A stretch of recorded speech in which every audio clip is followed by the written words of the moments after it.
In the heart of the Industrial Revolution, as factories sprang up, so did the need for labor.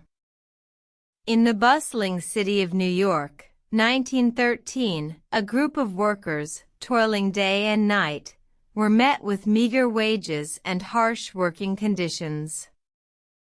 The workers, tired of living hand to mouth, organized under the banner of the National Consumers League. Led by Florence Kelley, a dedicated reformer, they sought to change the narrative of exploitation. The crisis was palpable.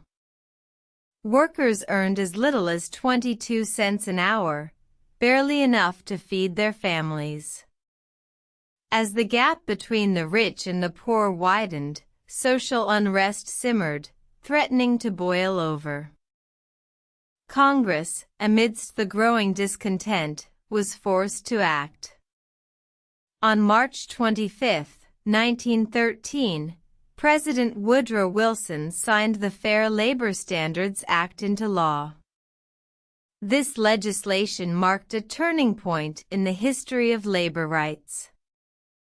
The act established the first federal minimum wage of 25 cents an hour, a significant leap from the abysmally low wages before. It also set limits on the number of hours a worker could be required to work in a week, ensuring a modicum of work-life balance. The consequence was profound. Workers, for the first time, had a legal guarantee of a fair wage. The act served as a beacon of hope, inspiring similar movements across the nation. However, the fight for fair wages was far from over.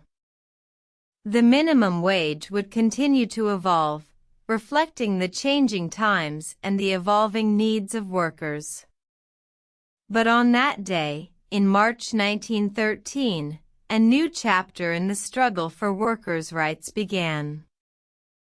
As the sun set on the day the Fair Labor Standards Act was signed into law, the air was thick with anticipation. The workers, their spirits buoyed, looked towards a brighter future. The minimum wage legislation was not just a law, it was a testament to the power of unity and the enduring fight for justice.